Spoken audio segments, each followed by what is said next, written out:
We're all looking for some version of success. And sometimes we think that when we change, we're going to disrupt a lot of things around us and we're going to ruffle a lot of feathers, right? And so we don't want to change. But there is a process that happens when you begin to change, and that ruffling of the feathers happens. And then you stand in your ground for just a little bit longer, and people start to come around and they're changing because you've changed. Hey everybody, welcome to Finding the Upside. I'm so happy you chose to join me today. I have a special episode for you. This episode, I am sharing one of the sessions from our Revive and Thrive Empowerment Summit. We've been sharing lots of glimpses into this amazing event that happened and was held here in New Jersey in June. Stay tuned because there'll be another one next year in 2025. But this episode is a special Q&A that followed up two presentations from speakers you heard of before because they were on a previous episode where we talked about burnout. But Chitra Rochlani and Stacey Uhrig, who both did amazing presentations. Stacey on burnout and finding the trauma that underlines it, and also Chitra, hurry up inner peace, I don't have all day. She talked about her framework for being able to find that, and Stacey's presentation was super enlightening to understand what trauma and unresolved trauma, how that could be contributing and showing up in your life. Now, in this episode, you are going to see pieces and excerpts from their presentations that they gave live at the summit. And then you're also going to see a follow-up, which we recorded live, which was a Q&A, where people had asked questions that came up after hearing their presentations. It is jam-packed with valuable information on these topics that certainly garnered lots of questions from the audience. And you're going to hear that because we recorded it for you. So stay tuned, sit back, get ready for lots of info, and get ready for this episode now on Finding the Upside. So first off, thank you both for your presentations. Both of you were amazing, and I really appreciate the information, and the energy was awesome, so thank you. Is there anything that is top of mind for either one of you? We can take turns that you didn't get to say that is really, listen, I know you could talk for an hour, but like any tidbit that you're like, oh, after you walked off stage, I wish I had time to talk about this. I mean, I think you just hit on it, which is the thing I like to really dig into and like repeat over and over, is that because we are human, we're naturally having to adapt. And when we're under the age of 9 and we are observing our environment and observing the way that people connect with us or don't connect with us, and our need for connection and belonging is so great, that the way that we show up in the world at 40, 50, 60 years old is really rooted in the lens of that younger self. This is why people do inner child work, right? This is why I do inner child work under hypnosis with clients, because what we're really trying to look at is, what did you experience and how did you learn to adapt in that moment when it was useful? But now that adaptation's maladaptive because it doesn't work anymore, because it doesn't work at 40, 50, 60 years old. And when you can see it that simply, you made that decision to adapt that way at that age. You can actually choose to make a new decision at an older age. You just need to be guided by the right method, and hopefully at a subconscious level. I know you do NLP. Yes. Because that's where it really roots, and that's where your core beliefs are. Everything from there, how you think people perceive you and how you perceive others, is all rooted in that. And if it's not working for you, actually can change. You just got to be mindful and aware of it. Yeah, it's profound. Chitra, what about you? We can talk forever. I know. But I think the one thing that comes to mind is, we all want to change for the better. We have these big wounds and we're putting little Band-Aids, no matter how pretty they are, Wonder Woman Band-Aids, Elmo Band-Aids, whatever, gets you excited. But they're not helping us solve the problem from the root cause. In my world, everything goes deep. We get to the root cause because that's where the change happens for good. And this is where I want to introduce you to my signature framework.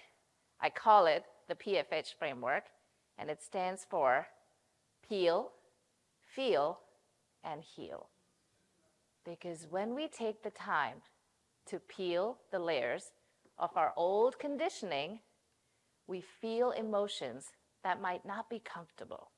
And when we sit with those emotions, we start to heal the pain that all of that conditioning has caused us. We're all looking for some version of success. And sometimes we think that when we change, we're going to disrupt a lot of things around us and we're going to ruffle a lot of feathers, right? And so we don't want to change. But there is a process that happens when you begin to change, and that ruffling of the feathers happens, and then you stand in your ground for just a little bit longer, and people start to come around and they're changing because you've changed. And you might lose some people along the way, but the ones that stay will start to look at you in a different light, right? Because you're standing a little taller, you're shining a little brighter, and they notice that. And they want to feed off of that energy. And not just that, you will attract more people like this who will start to value what you're offering, right? So it's like this moment of like wanting to give up and go back to the old ways, but if you stick it out just a little bit longer, you'll see that everyone around you starts to shift. And so just for that reason, keep sticking to it is what I would add.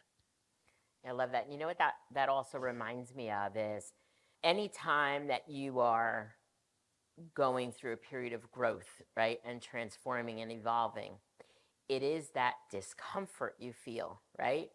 And we don't as humans want to feel that, so many times we start to and we pull back.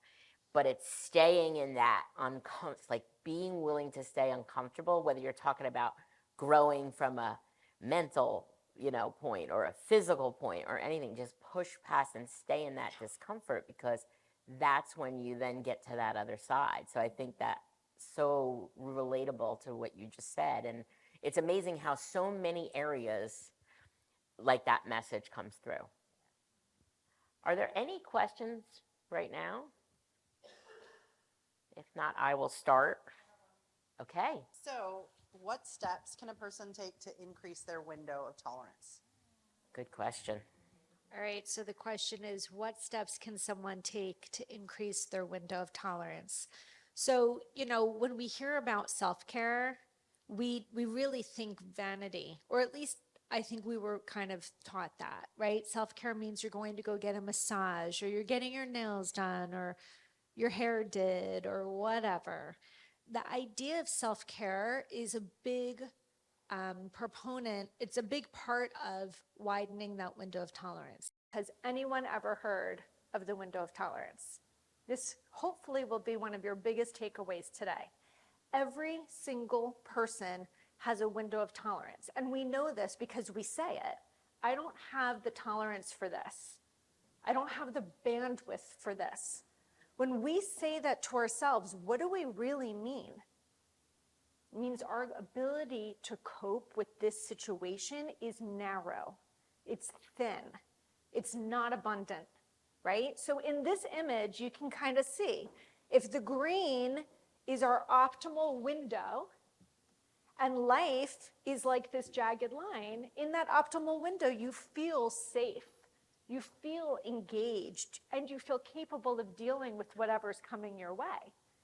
Sometimes we pop into this hyper space where we feel overwhelmed, anxious, panicked, stressed, or we flop and drop into this bottom space where we feel overwhelmed, numb, frozen, disconnected. Whoops. This is another great way to see this. Life is like this line, isn't it? Life's not straight. It doesn't just go straight up. It doesn't just go straight down. It is constantly variable from moment to moment. If we have a window, like this small piece in the gray, that's narrow, and life moves up and down, we're popping up into an ability to be stressed, or we're dropping down to a place where we disconnect often. The wider that window, imagine if that window was at that dotted line at the top, then your ability to peek into the tippity top and get panicked and stressed is less, right? So when we have burnout, what we're talking about is our ability to cope. Our window is smaller than the perceived threat or the stress.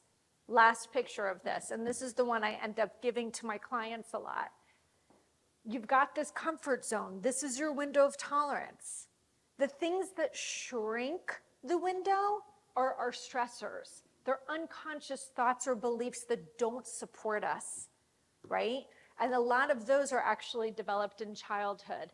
Some of those thoughts are, I'm not safe, or I'm going to be rejected, or I don't belong here, going back to connection and being hardwired for connection.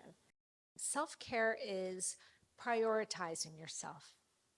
What do I need to do to get into my flow state, into the state where my nervous system's regulated, where I can expand my coping capabilities? So somebody said they like to go for a walk. I had a client the other day that told me she has to run every day. It's not a compulsion for her. She said, she grew up in a very, very chaotic, very dysfunctional, very abusive household with 2 alcoholic parents. So she had a very active nervous system. And the natural antithesis or antidote to that is to move, right? So running, it widens her window of tolerance. Connecting with people. One of my biggest window tolerance growers is sitting down and having a cup of coffee with a friend. It's connection. It's getting on the phone with my cousin for 2 hours on a Sunday. It fills my bucket. So think about it as a bucket filler. What are the things that fill your bucket? The more we can fill our bucket, the whole concept is you fill it till it almost overflows. And now it's pouring into other people, right? Where this goes back to service. So anything that you know makes you feel in alignment, and you know when that inner bucket feels full, that's your window widener. Great question. Thank you. Chitra, I have a question for you, and then I'm going to turn it to you as well. But actually, before I ask you that question, I wanted to share, I meant to share when you got off stage, because you spoke, I was thinking about it. You spoke, I was thinking about it. I have a friend, and I won't reveal her name, but she grew up in a very, this is for both of you, she grew up in a very, performing, acting, singing. So that's a little bit of a chaotic kind of toxic culture. And her family, her father, she literally had to run away to escape the hold of him. So obviously, big T, not little t. And she had a 4-octave range at one time. And she was an actress as well. And, because she wanted to take herself out of that situation, which she finally was able to, she had to feel the wrath of, breaking that. We hear that in, celebrities all the time, right? The father was the manager and etc. And, 10 years later, she's done a lot of work. She had to unravel a lot of things, but she lost her octave range. And she recently said that she wanted to get her voice back. I'm going to get my voice back. And then all of a sudden, something happened. She got extremely sick. Oh boy. And lost her voice. Like, lost her voice, couldn't even speak. Now, I know we've talked about this, and a lot of girls in this room also know the body keeps the score, that thinking. What are your thoughts, first off, on that scenario? And I'll ask you first, and I know you have an opinion as well, so I want to hear your perspective. Yeah. Obviously, I'm not a medical professional, so I can't speak to that. Of course. But like you said, the body keeps a score, right? And anytime that we have unprocessed emotions and that we just push down and don't deal with, it comes back to show up in some way, shape, or form in the body. So when we're born with this innate ability and this inner wisdom that is with us all the time, right? It's always with us. Like, and you guys have all probably experienced it at some point where, you're driving somewhere and you suddenly feel like, no, I'm not going to take that route. I'm going to take this route. A lot of people will tell me when I met my wife or my husband for the first time, within the first 3 days, I knew this was the person. How do you know? You know because you have an inner guidance that's telling you what that is. People go to get their rescue pets and they know instantly this is the pet that I'm going to get. This is going to be my pet, right? So we have this inner knowing, but in the process of dealing with our conditioning or the trauma that comes with it, we lose that. We lose touch with ourselves. And then what happens from a spiritual perspective, what I'll tell you what happens is that we attract more and more and more of the same experiences until we find a way to go back to that inner knowing and then just deal with what is going on, right? But that again requires the peel, feel, heal, right? But you have to deal with it, otherwise it's going to keep coming back. And sometimes I see my clients and they're going through the same experience in different ways, over and over and over. And I'm like, just pause and think, why is this happening to me? What is the lesson here? And so my prayer or wish to the universe is always like, can I just learn all the lessons really quickly because I don't want to have to go through it again. Yes. And again. Yeah. Can I please? Like, that's all I'm asking for. Just make it easy so I don't have to relive this over and over. Because I've done the hard work and I know how painful it is to go through that process over and over. So that's what I would say is like, yes, that's proof of what's going on. She had all this abuse, all this trauma that she dealt with, all these expectations that were probably put on her. And, that she was forced to comply to somebody else's version of success. Yeah. And now she has to, and then sometimes the universe will test us too. Like when you say, okay, I'm going to get my voice back, it'll be like, do you really want it back? Right. Well, that's, I think, from the person, because she did so much work. And then it's like, okay, is that really just a medical thing where she's got something, but like she went to a vocal cord specialist and there was no damage. So why did she lose her voice? So, Stacey, So, what are your thoughts? Back off of what you said. I am not a medical professional. Of course. So I'm not giving medical The advice. legal language. That's right. However, one of the areas that I specialize in is something known as parts work. And we're all made up of a lot of parts. And you all know it. There's a part of me that wants to do this, and there's a part of me that wants to do that. We've been using that language from the get. If I had to take a gander and hypothesize, right? You're just giving me like a I'm case just giving study. you, yep. One potential is she's making this decision, but there might have been a lot of wounds. I mean, look, one of the things I didn't cover in my presentation is the Greek word, the root for the word trauma is wound. And really what trauma is a set of unhealed wounds that are still impacting you after the event occurred. So if wound is an emotion and there were feelings that she had, insignificance, fear, not enoughness, lack of security, whatever it is, that she didn't fully learn how to process. When we talk about parts, and we all have hundreds of parts, there's a mantra for our protective part. And the mantra is never again. Hands down. So it's possible, if there's no physical wound, that the part of her that's like, we're not going to do this, it's like she's not resourced yet enough to be able to deal with the wounds that could potentially be touched if she shows up again. Now, here's the interesting thing about parts. The part is the age at which it developed in your system. So if I'm working with people and I'm dialoguing with the part directly, and I say, well, how old do you think Maria is? 6. And then I'll say, Maria, how about you just speak out loud how old you are? I don't remember how old you are, so give me your age. You're gonna make me say my Girlfriend, age. okay. Get We'll out say of here. 36, 36, 36. Aren't we here to own it all now? Not that. So let's just say hypothetically my client is 36. Oh. And I'll say, all right, this part thinks you're 6 years old and you're speaking out loud that you're 36. How does that leave that part feeling? You feel it. It's like that intuition. You feel it. And I always hear the same thing, surprised and a little relieved. Because there's a burden that the part feels to protect you.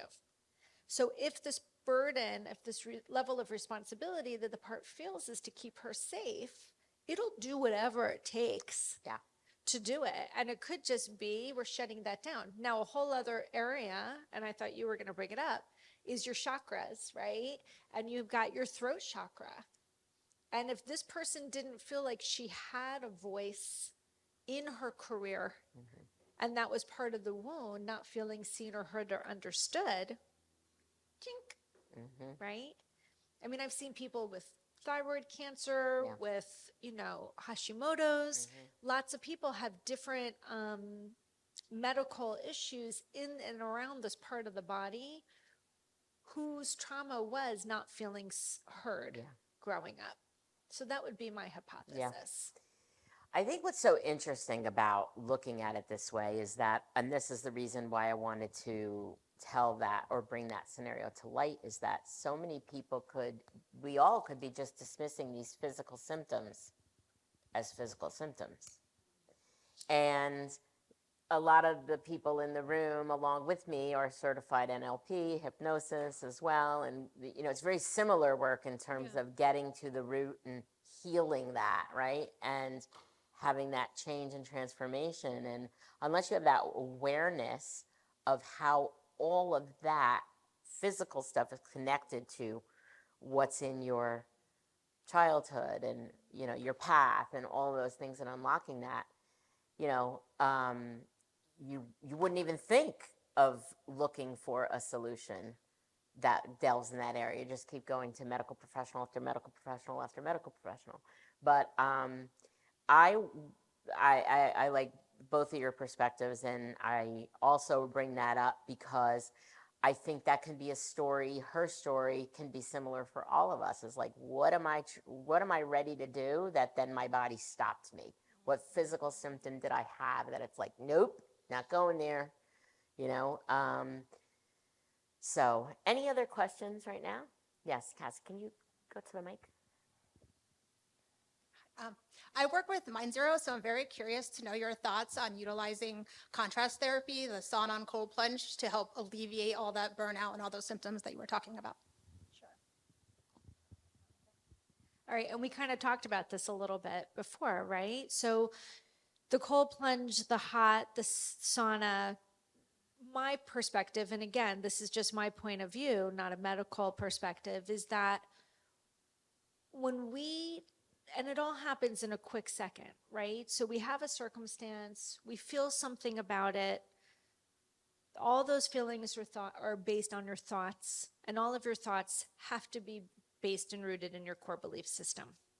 If your core belief system is limiting, you're going to have a series of thoughts that could be based in fear or rejection or abandonment, and you're going to have a reaction in your body. And one of the things we were talking about outside is the vagus nerve, right? So lots of things happen in a split second. The moment you start to think something that feels like a threat, I'm not going to be enough, or they're going to figure me out, or my confidence is down, or I'm not going to do this well. What happens in literally a split second, your amygdala, which is a part of your brain, gets engaged, and your vagus nerve has to respond. It's like turning on a switch inside your house, and then all the wires quickly in a split second turn on the lights. It's a nanosecond. You don't even know what's happening. But there's a wiring, right? So you have this wiring that comes out of the back of your spine. Thank you. The base of your skull. And it's called your vagus nerve, and it wanders. That's what the word vagus stands for. And it goes through your throat, through all of your organs, your chest, your heart, and it drops into your stomach.